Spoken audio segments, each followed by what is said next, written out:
Hello guys, আমি পটল নিয়ে চলে এসেছি।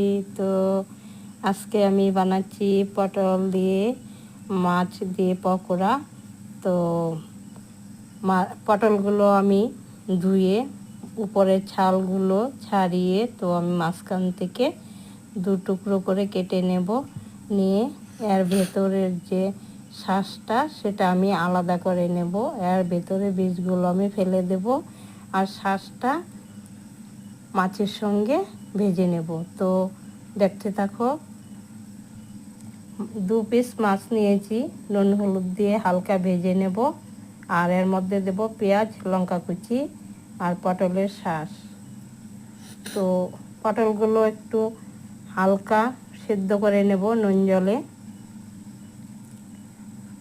আর এর ব্যাটারটা আমি বানিয়ে নিচ্ছি। তো ভালো করে নেড়ে চেড়ে একটু ভেজে নেব। আর এটা খেতেও খুব টেস্টি হয়। তো পটলের বাটির মধ্যে ব্যাটারগুলো ভরে নিলাম আমি এইভাবে সবগুলো। একদম উঁচু করে ভরবো না, কারণ খুলে যেতে পারে। এর মধ্যে দিয়ে দিব আমি চালের গুঁড়ো, নুন হলুদ দিয়ে মেখে ব্যাটার নিলাম।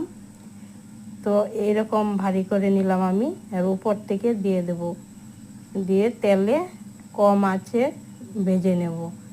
আর এভাবে খেতে খুব টেস্টি হয়। তোমরা এভাবে বানিয়ে খাবে, পাশে থাকবে, লাইক সাবস্ক্রাইব করতে ভুলবে না যেন।